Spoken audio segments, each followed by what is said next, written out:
Students, very good morning. आज हम लोग इस लेक्चर में रदरफोर्ड एक्सपेरिमेंट पढ़ने वाले हैं और यह एक्सपेरिमेंट बहुत ही इंपॉर्टेंट है एटॉमिक स्ट्रक्चर के लिए, क्योंकि एटम की दुनिया में यहीं से शुरुआत होती है एक्सपेरिमेंट होना, और ये एक्सपेरिमेंट एटम की दुनिया को बदल के रख दिया। क्या है एक्सपेरिमेंट, आइए जानते हैं। रदरफोर्ड एक बहुत ही बड़े साइंटिस्ट थे और बहुत ही बड़े आदमी भी थे, क्योंकि इनका मैं कहूं तो रेडियो एक्टिविटी का एक बहुत बड़ा इंडस्ट्री था इनके पास। तो उन्होंने उस इंडस्ट्री से अल्फा पार्टिकल्स को लिया, क्योंकि अपने एक्सपेरिमेंट में इन्होंने अल्फा पार्टिकल का उपयोग किया है। तो अल्फा पार्टिकल का इन्होंने लिया, इसलिए इसका एक नाम भी पड़ा है अलग से, Rutherford's alpha particles scattering experiment. Scattering समझ रहे हैं कि विचलन, तो अल्फा पार्टिकल को एटम पे प्रहार कराया गया। जो अल्फा पार्टिकल जिस तरह से एटम पे डिफ्लेक्टेड हुआ है ना, डेविएट हुआ, रिफ्लेक्टेड हुआ, इसी को देखते हुए रदरफोर्ड ने अपना एक मॉडल तैयार किया एटम का और बताया कि एटम ये होता है, एटम के अंदर ऐसा है। ये सब कहानी जो है रदरफोर्ड ने दिया, और ये बहुत ही हद तक बिल्कुल सही है, क्योंकि आगे जो सर्च किया गया, आगे जो एक्सपेरिमेंट हुआ, लगभग रदरफोर्ड के एक्सपेरिमेंट बिल्कुल सही था। आइए जानते हैं क्या है रदरफोर्ड का एक्सपेरिमेंट। सबसे पहले तो मैं बता दूं कि यह एक्सपेरिमेंट जो है वो 1911 में किया गया। वैसे ये तो एक्सपेरिमेंट उसके पहले किया जा रहा था, बहुत पहले से किया जा रहा था, लेकिन फाइनली ये 1911 में एक मॉडल दिया गया रदरफोर्ड के द्वारा। तो हम लोग ये जानते हैं कि रदरफोर्ड का एक्सपेरिमेंट 1911 में होता है। चलिए आइए देखते हैं। सबसे पहले मैं ये बताऊंगा आप लोगों को कि अपने प्रयोग के लिए रदरफोर्ड ने कौन सा सामग्री लिया, कौन सा सबस्टांस लिया। यानी कि लिखेंगे the substance used in experiment. Experiment में कौन सा सबस्टांस लिया गया, पहले इसको देखते हैं। फर्स्ट नंबर में उन्होंने लिया था गोल्ड फॉयल थिन। एक सोने का बहुत पतला पत्थर लिया था, थिन लिया था। वैसे सोने के बारे में, गोल्ड के बारे में आप लोगों को ये तो मालूम होगा कि अगर आप गोल्ड 1 ग्राम ले लो तो 3 किलोमीटर लंबा उसका तार बनाया जा सकता है। 3 किलोमीटर का लेंथ तैयार किया जा सकता है 1 ग्राम गोल्ड से। इन्होंने गोल्ड जो लिया था उसका थिकनेस क्या रखा था, थिकनेस इनका था 100 नैनोमीटर। 100 नैनोमीटर था, लगभग आप ये भी कह सकते हो 0.004 सेंटीमीटर। तो ये आपका एक थिकनेस था, 100 नैनोमीटर बोलो या 0.004 सेंटीमीटर बोलो, दोनों के दोनों ही सही है। तो इतना पतला जो आपके आंखों के सामने रख दिया जाए तो आप अपने नग्न आंखों से नहीं देख सकते हैं, उसके लिए एक बड़े माइक्रोस्कोप की जरूरत पड़ेगी, तभी आप इसको देख सकते हो। तो जाहिर सी बात है कि इसको एक्सपेरिमेंट करने के लिए उन्होंने एक बहुत बड़ा मशीन का प्रयोग किया होगा। ठीक है, चलिए आगे देखते हैं। अब ये सेकंड नंबर में उन्होंने लिया alpha particle. Alpha particle, alpha particle के बारे में मैंने बताया था कि अल्फा को हम लोग 2,4 लिखते हैं। अल्फा का जो चार्ज होता है वो +2 होता है, और अल्फा पार्टिकल का जो मास होता है वो 4 AMU होता है। और थर्ड उन्होंने लिया था ये फ्लोरोसेंट स्क्रीन। ये नाम तो बहुत पहले से आप लोग सुनते आए हैं। फ्लोरोसेंट स्क्रीन जो ZNS का बना रहता है, जिसपे प्रकाश पड़ते ही वो चमकने लगता है। तो ये इनका पूरा मतलब एक्सपेरिमेंट में लिया गया सबस्टांस था। तो एक्सपेरिमेंट इन्होंने कैसे किया, ये मशीन में डायरेक्ट गोल्ड फॉयल थिन को फिक्स कर दिए। ठीक है, गोल्ड फॉयल थिन को फिक्स किया गया। मैं यहाँ पे एक फिगर बना रहा हूँ, इस फिगर को आप लोग समझोगे। ये मान लेते हैं एक एटम हो गया, ठीक है, और इस एटम पर उन्होंने अल्फा पार्टिकल्स को प्रहार कराया था, लेकिन ये एटम का एक न्यूक्लियस है। वैसे न्यूक्लियस उस समय तक नहीं पता था, लेकिन न्यूक्लियस हम लोगों को अभी मान के चलना होगा, क्योंकि आज के डेट में तो हम लोग जानते हैं ना तो ये एक न्यूक्लियस है जो रदरफोर्ड के एटम, मतलब कि ये एटम ही है, गोल्ड फॉइल थीन, जो दिखता नहीं है हमें, जो नहीं दिखता वो क्या है, एटम है। तो इस एक्सपेरिमेंट में यह एक लिया गया न्यूक्लियस, न्यूक्लियस पॉजिटिव चार्ज होता है, मैंने इसको पॉजिटिव चार्ज बनाया। ये क्या है, गोल्ड है ना, फॉइल, ये गोल्ड फॉइल है। कितना है इसका, इसको हम लोग लिख सकते हैं 100 नैनोमीटर, ठीक है। और उन्होंने यहां पर एक ZNS का पर्दा लगाया, यहां पे इन्होंने ZNS स्क्रीन को लगाया और फिर इस पे उन्होंने अल्फा पार्टिकल्स को प्रहार करा दिया। तो अल्फा पार्टिकल्स जाएगा तो क्या क्या करेगा, पहले तो आप देखो कि अल्फा पार्टिकल्स इस तरह से बिल्कुल सीधा चला जाता है, लेकिन जो अल्फा पार्टिकल्स यहां पे गया वो थोड़ा सा डिफ्लेक्टेड हुआ, जिसे में ऐसे डिफ्लेक्टेड हुआ, ठीक है। कुछ अल्फा पार्टिकल्स जो ये जा रहा बिल्कुल उसके नजदीक गया, ऐसे मतलब लगभग 25% पार्ट न्यूक्लियस को घेरता है, तो यहां से इसका डिफ्लेक्शन बहुत ही इस एंगल पर होता है, लगभग ऐसे एंगल होता है, ठीक है।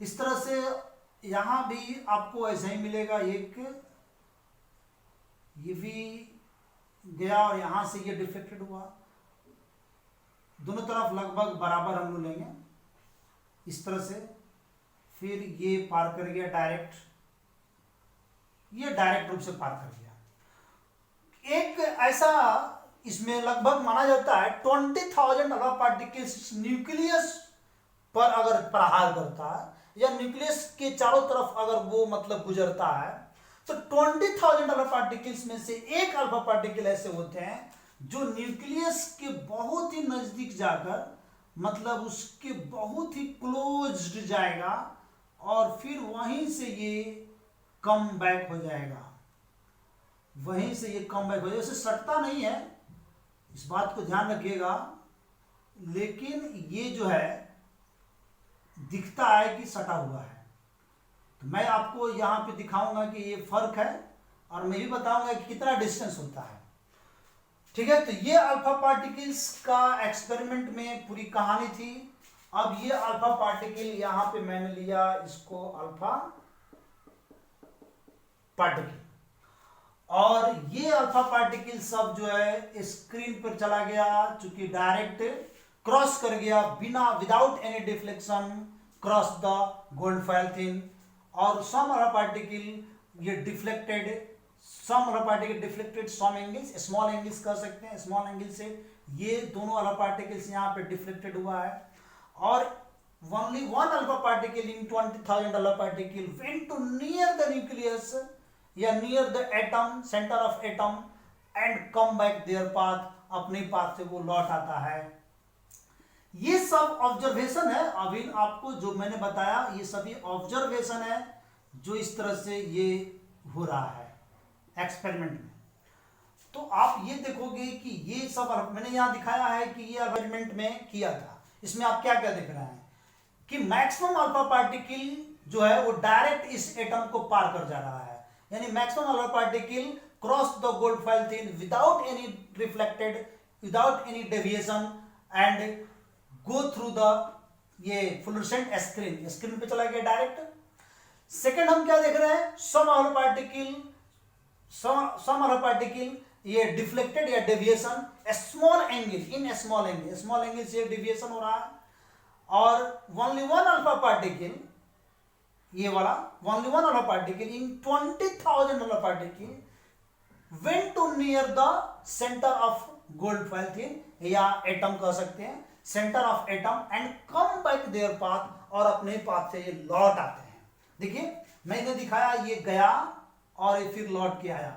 तो इस तरह से क्या दिखाए, तीन ऑब्जर्वेशन आपको यहां मिलते हैं, ठीक है। तीन ऑब्जर्वेशन कौन कौन से, इस बात को पहले पूरा एक बार और समझ लीजिए, क्लियर समझ लीजिए आप लोग। आपको जो दिख रहा है वही रदरफोर्ड को भी दिखा था। आपको क्या दिखा कि मैक्सिमम पार्टिकल डायरेक्टली क्रॉस कर रहा है विदाउट एनी डिफ्लेक्शन, चलिए ठीक है। सेकंड में आपने देखा कि ये जो दिख रहे हैं कि ये डिफ्लेक्ट हो रहा है, डेविएशन है और स्मॉल एंगल है, एंगल मतलब मैक्सिमम एंगल कितना होता है 180, तो ये 180 से कम है, this is called small angle.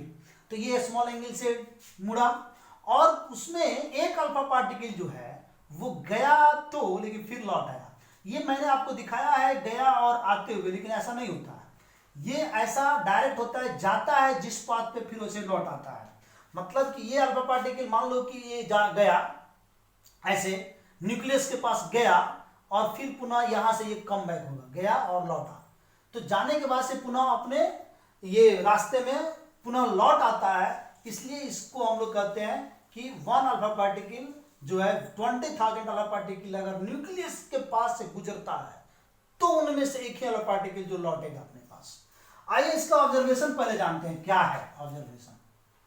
पहले हम लोग इस पूरे एक्सपेरिमेंट में जो मेन टॉपिक है वो एक ये फिगर है। अब इसका ऑब्जर्वेशन पर थोड़ा हम लोग फोकस करेंगे, क्या हमको ऑब्जर्वेशन मिलता है इसका ऑब्जर्वेशन में हम लोगों को पहला पॉइंट ये मिलता है कि जो मोस्ट अल्फा पार्टिकल है, most alpha particle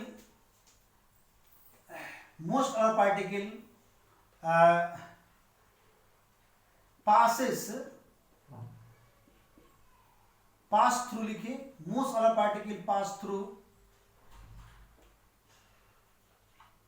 through without pass through gold foil thin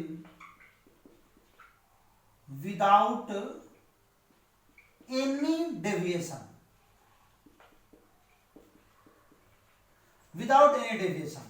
मतलब कि मैक्सिमम पार्टिकल जो है गोल्ड फॉयल से पास कर जा रहा है जिसमें कोई डेविएशन नहीं हो रही है। सेकंड हमने क्या यहां पे देखा है कि some alpha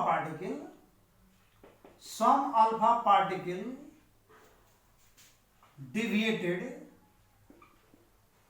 deviated by a small angle से ये डेविएटेड हो रहा है। मतलब कि मैं यहां दिखाऊं आपको कैसे हो रहा है। ये मान लो कि आपका न्यूक्लियस है, न्यूक्लियस से ये जा रहा है तो एक तो ऐसे जा रहा है और आपको एक ऐसे जा रहा है, ये दोनों को दिखाया जा रहा है। तो some alpha particle deviated small angles, ये दोनों बताया जा रहा है यहाँ पे। और इस एंगल से ये डेविएटेड होता है, इस एंगल का हम लोग नाम देते हैं एक हाइपरबोला, इसको कहते हैं, है ना।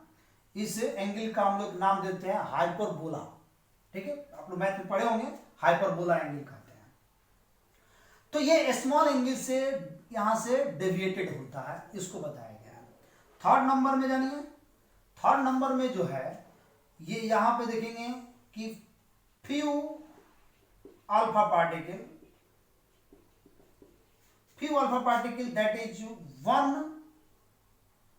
वन इन 20,000, माने एक ही अल्फा पार्टिकल 20,000 अल्फा पार्टिकल में से, ठीक है, कम बैक, या लिख सकते हैं यहां पे आप लोग went to near the centre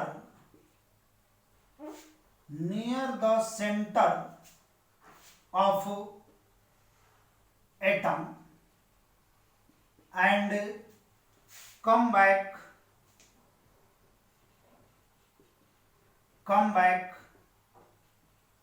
their path, और अपने ही पाथ पर ये लौट आता है। तो ये जो है क्या है इसको समझिए पहले। ये है, मान लो कि ये गोल्ड फॉयल थिन का न्यूक्लियस हो गया, सेंटर हो गया, और इस सेंटर पे ये एक अल्फा पार्टिकल गया और ये गया और फिर आपको ऐसे दिखाया गया, मतलब जाते हुए और आते हुए। लेकिन एक्चुअली ये ऐसे होता है कि ये एक एटम है, सेंटर है एटम का, और ये जो एटम जो अल्फा पार्टिकल यहाँ पे गया और पुनः ये फिर यहाँ से लौट आया, मतलब गया और फिर लौट आया। लेकिन ऐसे दिखाने पर लगता है ये कोलाइड हो रहा है पार्टिकल्स, इसलिए वहां पे ये फिगर नहीं दिखाया जाता है। फिगर दिखाया जाता है गया और फिर लौटा। और मैं एक चीज आपको यहाँ जानकारी के लिए बता दूं, इन दोनों के बीच का डिस्टेंस बहुत ही कम होता है। ये डिस्टेंस मैं ले रहा हूं यहाँ पे, और ये डिस्टेंस मैं बता दूं 10⁻⁻14 सेंटीमीटर होता है। इतना स्मॉल डिस्टेंस होती है ये, जो वाला पार्टिकल न्यूक्लियस के पास जाकर लौट आता है। तो ये देखने में लगता है कि सट गया है, लेकिन ऐसा होता नहीं है। ये गया फिर वहां से अपने रास्ते में लौट आता है। ठीक है, तो ये आपको 3 ऑब्जर्वेशन मिलता है यहां से, जो मैं कई बार आपको यहां बता चुका हूं, और तीनों ऑब्जर्वेशन सीधे सीधे आप इस फिगर में देख सकते हैं। जो डायरेक्टली पास कर रहा है, डायरेक्टली पास कर रहा है। ठीक है, सेकंड आप क्या देख रहे हैं, ये डिफ्लेक्शन हो रहा है। थर्ड क्या देख रहे हैं, मुड़ के। आपको भी 3 दिख रहा है हम साफ साफ। अब तीनों पर क्या क्या रिजल्ट मिला, इसको हमको जानना है। अच्छा, कोई प्रकाश, कोई रे अगर डायरेक्ट किसी सब्सटेंस को पार कर जाता है तो हम क्या समझेंगे? यहां पे हम ये समझेंगे कि यहां पे एम्प्टी स्पेस, खाली स्थान है। खाली स्थान है तभी तो ये पास कर जा रहा है, यानी कि यहां से निकल रहा है कि मोस्ट पार्ट, यानी ज्यादा से ज्यादा ये अलग पार्टिकल विदाउट एनी डिफ्लेक्शन पास कर रहा है। तो it means most part of an atom is empty, यानी कि मैक्सिमम पार्ट एटम का क्या है, खाली होता है। ठीक है, चलिए ठीक है, ये एक बात पता चल गया। दूसरे अगर हम लोग ऑब्जर्वेशन चले, सम ऑफ पार्टिकल यहां पे लिखे हैं कि सम ऑफ पार्टिकल, एक minute, deviated, some of particle deviated by a small angle. तो कुछ और पार्टिकल यहां जो डेविएटेड हुआ है, कौन सा, ये दोनों, इस डेविएटेड से क्या पता चलता है? चूंकि मैंने पहले ही बताया था कि अल्फा पार्टिकल पॉजिटिव होता है और +2 चार्ज होती है, +2 चार्ज होती है। तो आप अच्छी तरह जानते हो कि सेम अगर पोल हो तो सेम पोल में क्या होता है, रिपल्सन होती है। तो दैट मीन्स ये जो गया और ये रिफ्लेक्टेड हो रहा है यहां पे, इससे न्यूक्लियस के पास जाने के बाद से ये मुड़ रहा है। तो इससे ये पता चल रही है कि यहां पे पॉजिटिवली चार्ज है, यानी कि ये प्रमाणित होता है कि atomic nucleus is positively charged. ये बात यहां प्रमाणित हो जाती है कि atomic nucleus is positively charge. और यहां से रदरफोर्ड ने बताया कि एटम का न्यूक्लियस पॉजिटिवली चार्ज्ड होता है। चलिए आगे बढ़ते हैं। ये बात हम लोग को पता चल गया, यानी कि दूसरा कंक्लूजन भी हमें मिल गया कि atomic nucleus is positively charge. Third क्या है? थर्ड में बहुत बड़ी मतलब पॉइंट्स है, इसको समझना होगा। थर्ड में क्या है कि ये 1 एटम 20,000 में जाकर इसे न्यूक्लियस के पास जाकर पुनः अपने पथ से लौट आता है, यानी कि कम बैक देयर पाथ, लौट आता है। इससे क्या प्रमाणित मिलता है? यहीं से रदरफोर्ड को ये बात पता चलती है कि देयर आर हेवी मटेरियल या heavy mass present in nucleus. ऐसा क्यों होता है पहले समझिए।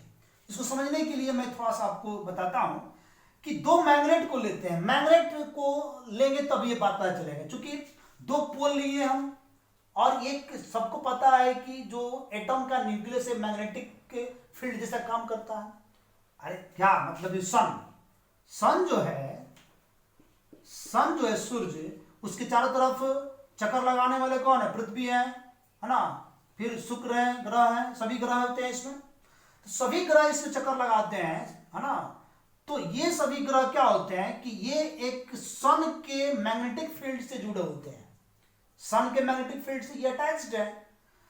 तो यहां पे ये एक पूरा यूनिवर्स हमारा जो है, पूरा गैलेक्सी ही हमारा जो है, वह एक एटम होता है। जो एटम आपको यहां पे दिख रहा है वो एक, ये पूरा यूनिवर्स ही आपके एटम जैसा काम करता है।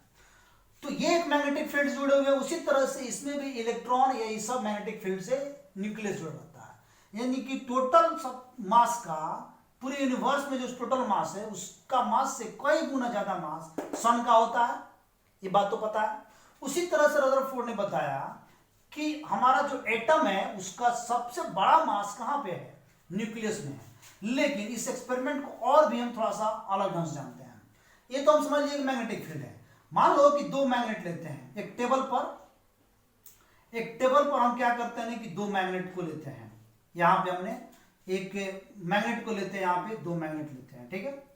एक क्या करते हैं कि यहां पे छोटा सा मैग्नेट रखते हैं, और एक मैग्नेट तो यहाँ पे बड़ा मैग्नेट रखते हैं। ये मैग्नेट मान लो कि ये मैग्नेट जो है ये 0.5 ग्राम का है, ठीक है, 0.5 ग्राम का है। और ये बड़ा वाला जो है, बड़ा वाला, ये मान लो कि यहाँ पे ये लगभग 50 केजी का है, ठीक। छोटे वाले मैग्नेट को हम क्या करते हैं कि इसको रखे हुए यहाँ पे कील में बांधकर, एक धागा कील में बांध दिए हैं, और इस मैग्नेट को यहाँ से स्प्रिंग के द्वारा यहाँ तक खींच के लाते हैं। ये कितने का है? 0.5 ग्राम का है, या उससे भी हम कम कर सकते हैं। 0.5 ग्राम बहुत कम, ग्राम में केजी में ध्यान दीजिएगा। अब इसको हम खींच कर इसके तरफ छोड़ते हैं और दोनों प्लस प्लस में है। क्या होगा सोचिए, इसकी मैग्नेटिक फील्ड, जितना बड़ा मैग्नेट उतना बड़ा मैग्नेटिक फील्ड, मैग्नेटिक फील्ड खूब बड़ा होगा। जैसे ये मैग्नेट इसके मैग्नेटिक फील्ड में घुसेगा तो एक यहाँ पे विपरीत फोर्स लगाना काम करेगा, ठीक है। यहाँ पे विपरीत फोर्स, दैट मीन्स एक्सेलरेशन यहाँ पे काम करना शुरू कर देगा, और तब तक ये दोनों के बीच एक्सेलरेशन होगा कि इसकी वेलोसिटी जितना होगी, वेलोसिटी इसका बहुत तेज है चूंकि, तो ये इसके पास जा सकता है, लेकिन जहां यहां पहुंचेगा तो इसकी वेलोसिटी इज इक्वल टू 0 हो जाएगा। वेलोसिटी इस मैग्नेट का बिल्कुल शून्य हो गया, तब तक ये इस मैग्नेट के बहुत नजदीक पहुंच चुका होगा।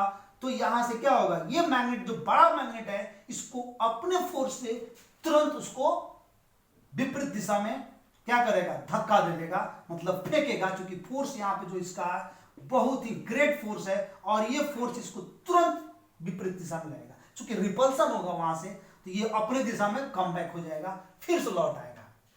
तो ये यहां से फिर से लौट आएगा, इसका रीजन समझ में आया। ये तब हो रहा है जब ये पार्टिकल्स, ये जो मैग्नेट है हमारा, इससे कई गुना बड़ा है। अगर सोचो कि ये मैग्नेट छोटा हो, ये 0.5 ग्राम, और तकरीबन इस मैग्नेट को हम ले लें यहाँ पे, है ना, 15 ग्राम, 20 ग्राम, 25 ग्राम ले लें। जानते हैं जब फोर्स में, जब मैग्नेट में या कोई पार्टिकल्स में वेलोसिटी बढ़ती है तो उसकी फोर्सेस भी बढ़ जाते हैं। वेलोसिटी बढ़ेगी तो फोर्सेस बढ़ेंगे, तो ये मैग्नेट को खसकना पड़ेगा पीछे। चूंकि ये एटम का न्यूक्लियस हिलता भी नहीं है इस अल्फा पार्टिकल्स, और अल्फा पार्टिकल्स का मास भी 4 AMU है, इसमें मास भी इतना है। इतने मास वाले अल्फा पार्टिकल्स इस न्यूक्लियस की प्रहार करता है तो वो पुनः अपने पथ पर लौट आता है। इसको देखते हुए रदरफोर्ड के दिमाग यहाँ पे घूम गया, और वो समझे कि यार यहाँ तो कोई बहुत बड़ा मैग्नेट है। तब उन्होंने कहा कि there are heavy mass present in nucleus, बहुत बड़ा मास है कोई जो न्यूक्लियस में है। इसलिए यहां पे प्रूफ होता है कि total mass of an atom present in nucleus, इनके द्वारा ये बताया गया था। तो आइए हम लोग अब जानते हैं कंक्लूजन क्या है इसकी कंक्लूजन। आइए हम लोग देखते हैं, अब कंक्लूजन की तरफ बढ़ेंगे। तो रदरफोर्ड का जो कंक्लूजन है वो ये है। रदरफोर्ड का कंक्लूजन को समझेंगे हम लोग यहां पे, कंक्लूजन ऑफ, डायरेक्ट कंक्लूजन लिखिए। कंक्लूजन फर्स्ट नंबर में क्या कंक्लूजन दिए थे, ये most part of an atom is empty, यानी कि एटम का बहुत बड़ा भाग जो है वो खाली होता है, एम्प्टी होता है। सेकंड में उन्होंने बताया कि यहां पे जो ये मैं कह सकता हूं एटॉमिक न्यूक्लियस, सेकंड वाला एटॉमिक न्यूक्लियस ले लीजिए। Atomic nucleus is positively charged. Atomic nucleus क्या है, पॉजिटिवली चार्ज पार्टिकल से चार्ज्ड है, मतलब पॉजिटिव चार्ज है इसके पास। थर्ड में उन्होंने बताया कि टोटल मास ऑफ, अभी मैंने बताया था थर्ड एक्सपेरिमेंट से या थर्ड ऑब्जर्वेशन से, total mass of an atom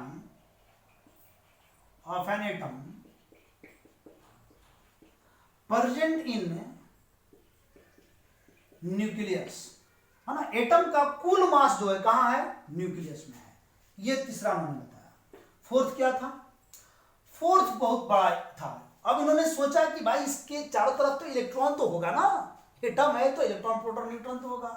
तो इन्होंने एक बताया कि इलेक्ट्रॉन जो है इस न्यूक्लियस के चारों तरफ है ना राउंड सर्कुलर पाथ में मूव करता है, यानी कि इलेक्ट्रॉन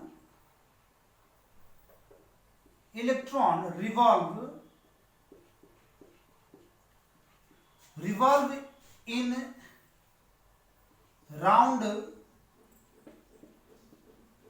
सर्कुलर पाथ या सर्कुलर ऑर्बिट अराउंड न्यूक्लियस। तीनों तरफ एक राउंड सर्कुलर पाथ में मूव करता है। रदरफोर्ड ने ये एक बहुत बड़ा एक्सपेरिमेंट बताया था। वो सोचे थे कि इलेक्ट्रॉन इसमें तो है और न्यूक्लियस के पास एक बहुत बड़ा पॉजिटिवली चार्ज है, तो जाहिर सी बात है कि इलेक्ट्रॉन उसको चारों तरफ घूम रहा होगा। तो उन्होंने बताया कि ये एक एटम है, तो ये इसके न्यूक्लियस के चारों तरफ इलेक्ट्रॉन जो है इसको चक्कर लगाएगा, राउंड सर्कुलर पाथ पर घूमता रहता है ना, अनवरत घूमता रहता है। अब यहाँ पे एक बात को हम लोग समझना है कि 5वां नंबर इन्होंने एक और एक्सपेरिमेंट से कंक्लूजन को निकाला था, और जो पहले आप लोगों को मैंने बताया भी है इसके पहले, है ना, इसके पहले उसकी चर्चा भी मैंने किया था कि द वॉल्यूम ऑफ न्यूक्लियस, ये मैंने पिछले लेक्चर में आप लोगों को क्लियर बताया था कि volume of atom volume of nucleus के बीच एक रिलेशन बताया था। 10⁻15 टाइम्स मोर देन था वॉल्यूम ऑफ एटम था न्यूक्लियस के तुलना में। तो वही एक्सपेरिमेंट यहाँ पे उन्होंने कंक्लूजन को लगा दिया है। The volume of nucleus is comparatively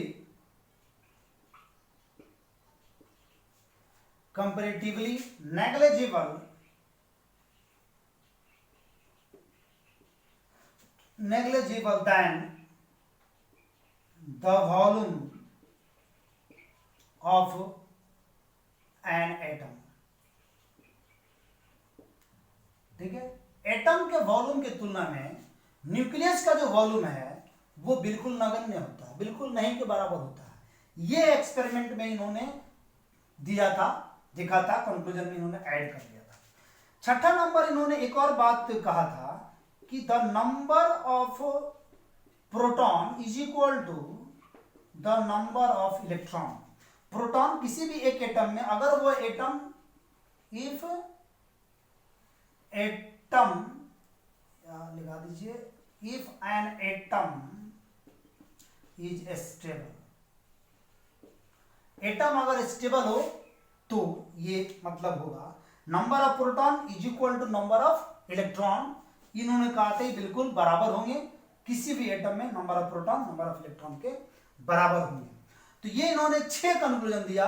पहला कंक्लूजन था क्या, most part of an atom is empty, खाली स्थान है। Atomic nucleus is positively charge, ये पॉजिटिवली चार्ज हो गया। Total mass of an atom present in nucleus, atom का कुल मास कहाँ है, न्यूक्लियस में है। 4th नंबर में electron revolve in around circular orbit, है ना, round circular orbit around the nucleus, nucleus के चारों तरफ राउंड सर्कुलर ऑर्बिट में घूमता है, राउंड करके। ठीक है, the volume of nucleus is comparatively negligible then the volume of an atom. Nucleus का जो वॉल्यूम है वो एटम की तुलना में बिल्कुल नगण्य होती है। प्रोटॉन और इलेक्ट्रॉन की संख्या अगर वो एटम स्टेबल है तो बराबर होती है। तो ये इनका कंक्लूजन था। आइए थोड़ा सा डिमेरिट्स भी देखते हैं इनका क्या डिमेरिट्स है। तो इनके डिमेरिट्स को हम लोग ध्यान देंगे।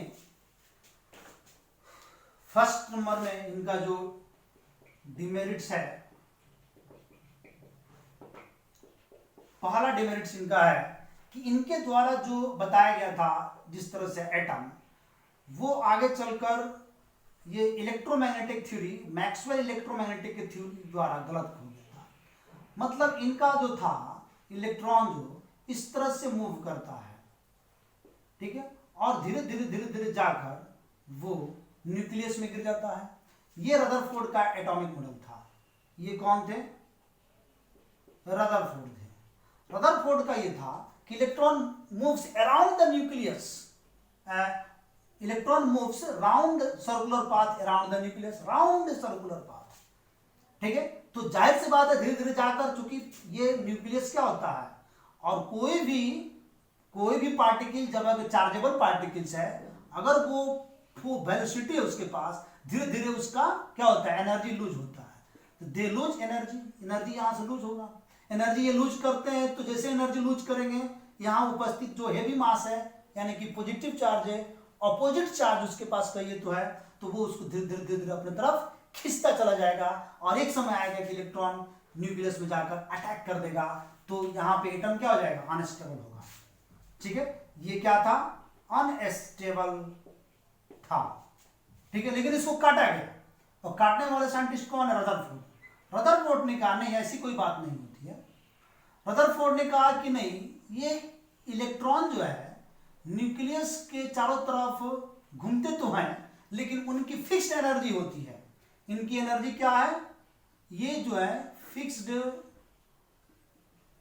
एनर्जी से मूव कर रहे हैं, फिक्स्ड एनर्जी को रखे हुए हैं और उसी से मूव कर रहे हैं, इनकी एनर्जी कभी लूज नहीं होती है। ये बताया गया किसके द्वारा, नील्स बोर के द्वारा। यहां पे आते हैं नील्स बोर। नील्स बोर ने कहा कि नहीं, इसकी एनर्जी फिक्स्ड होती है और ये एटम कभी भी स्टेबल होता है। अगर एटम अनस्टेबल होता तो आज हम लोग नहीं होते, पूरी दुनिया नहीं होती, क्योंकि ये एटम से ही जुड़ा हुआ है। तो ये इन्होंने पहला कहा था, यानी कि हम लिख सकते हैं यहां पे कि he can't be explained,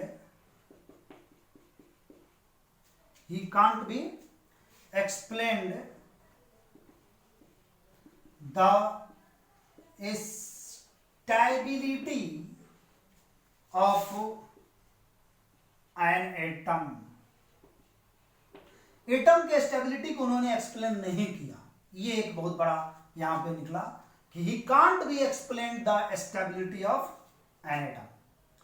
second number में इन्होंने बताया, इनके द्वारा ये फिक्स नहीं किया गया था कि नंबर ऑफ इलेक्ट्रॉन है ना, how many electrons present in an atom in an orbit, ये नहीं बताए थे। यानी भी लिख सकते हैं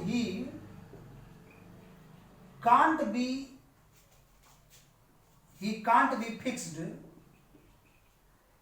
number of electron in an orbit. ये एक ऑर्बिट में इलेक्ट्रॉन की संख्या को फिक्स नहीं किए थे, है ना, नहीं कर सके थे, इसको समझिए। अब आते हैं थर्ड नंबर में इन्होंने एक और चीज लाइन स्पेक्ट्रम को नहीं बताया था। ही can't be explained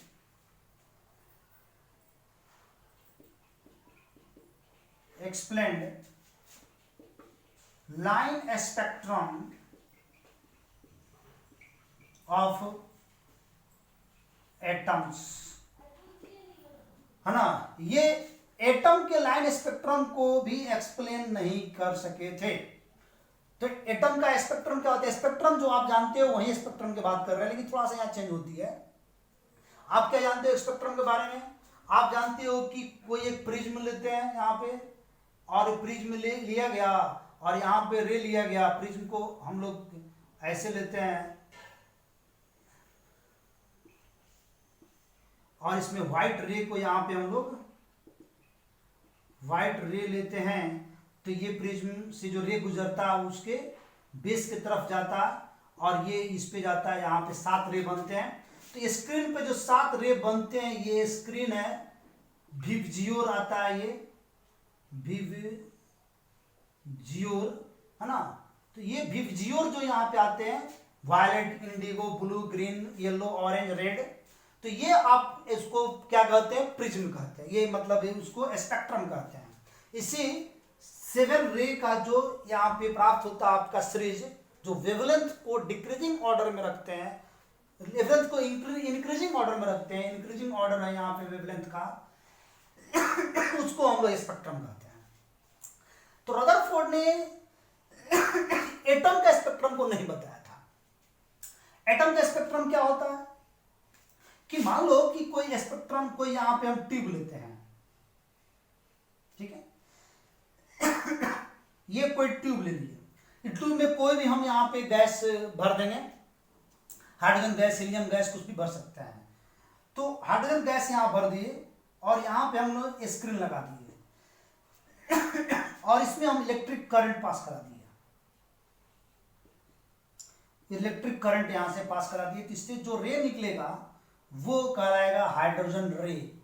और चूंकि बहुत ज्यादा रे निकलेगा वहां से हम लोग क्या करेंगे, एक स्लाइड लगा देंगे, है ना। स्लाइड मतलब लोहे का बहुत बड़ा पत्थर लगा देंगे इस तरह का, और बीच में एक छोटी सी बारीक सी छिद्र रहेगा जिससे एक ही रे हाइड्रोजन का निकल पाएगा।